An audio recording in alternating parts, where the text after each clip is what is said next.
Praise the lord. 3వ కీర్తన 3వ వచనం.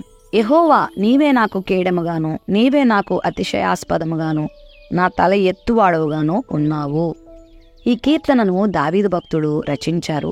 చాలా కష్ట సమయంలో, తాను తేరుకోలేనంత దుఃఖపడేటువంటి సమయంలో ఈ కీర్తనతో రచించాడు. బయట వారి నుండి, శత్రువుల నుండి వచ్చేటువంటి శోధనలు ఒకెత్తైతే, తన ఇంటిలో నుండే, తాను కనిన కుమారుడి నుండే భయంకరమైన శోధనను దావీదు ఎదుర్కొంటున్నాడు. అబ్షాలోము అనేటువంటి తన కుమారుడు తనకే వ్యతిరేకంగా లేచి అతని రాజ్యాన్ని కైవసం చేసుకోవడమే కాకుండా తన తండ్రి అయినటువంటి దావీదును భూమి మీద ఉండకుండా చేయాలని అతన్ని చంపడానికి కూడా ప్రయత్నించినటువంటి సందర్భంలో దావీదు పారిపోయి ఆ అరణ్యముల్లో నివసిస్తూ నిజంగా దేవుని మీద ఆధారపడుతూ ఈ కీర్తన రాస్తాడు.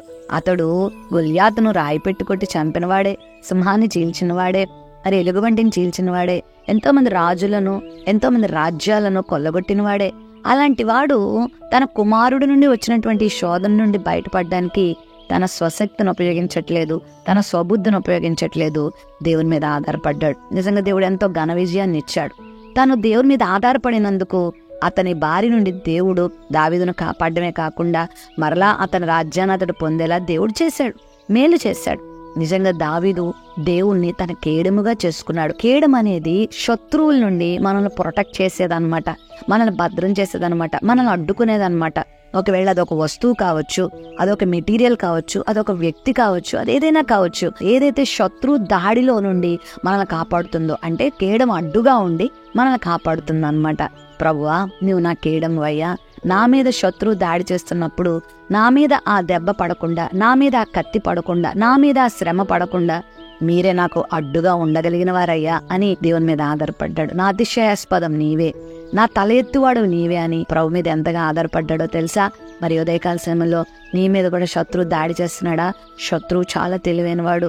ఆయా రీతులుగా మన మీద దాడి చేస్తూ ఉంటాడు. ఆయా రకాల మానసిక రుగ్మతలు, బలహీనతలు, కృంగుదల, నిరాశ, నిస్పృహ, ఆయా సందర్భాల్లో చేతకాని వారిగా మిగిలిపోయే పరిస్థితులు, అనారోగ్యాలు, ఆర్థిక ఇబ్బందులు, కుటుంబ సమస్యలు, నిందలు, అవమానాలు, మనం భరించరాని కష్టాలు, ఊహించని విపత్కరమైన పరిస్థితులు సాతానుడు మన మీదకి తీసుకొస్తా ఉంటాడు, మన మీద దాడి చేస్తా ఉంటాడు. అలాంటి సమయంలో వాటిని ఎదుర్కొనే సామర్థ్యం నీకు ఉండదు.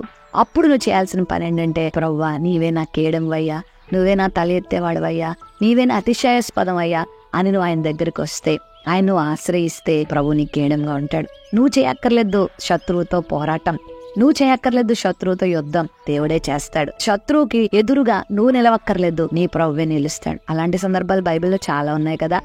దేవుడే చేసిన యుద్ధాలు, దేవుడే చేసిన పోరాటాలు తన బిడ్డల పక్షంగా ఎన్నున్నాయో, నీ పక్షంగా కూడా దేవుడు ఉంటాడు. నీ శత్రువుకి ఎదురుగా ఆయన నిలబడతాడు, నీవు కాదు. నిన్నాయన కాపాడడానికి, నిన్నాయన నడిపించటానికి ఎప్పుడు ముందుంటాడు. కాబట్టి ఏ కష్టానికి భయపడకండి, ఏ బాధకి భయపడకండి, ప్రభువును ముందు పెట్టుకోండి. ప్రభువా, ఈ సమస్య నేను హ్యాండిల్ చేయలేను, ఈ పరిస్థితిని నేను బేర్ చేయలేనయ్యా, మీరు చెయ్యండి అయ్యా, మీరు నాకు సహాయం చేయండి అయ్యా, మీరే అడ్డుకోండి అయ్యా, ఈ నిందలను మీరు అడ్డుకోండి అయ్యా, ఈ సమస్యలు మీరు అడ్డుకోండి అయ్యా అని గనక నువ్వు ప్రభుకి అప్పగించితే ప్రభు నీ పక్షంగా నిలబడతాడు. ఆ రోజు సౌలు నేల మీద పడినప్పుడు, ప్రవ్వా నువ్వెవరవయ్యా అని అడిగితే ప్రభు అంటారు, నీవు హింసిస్తున్న క్రీస్తుని అంటారు.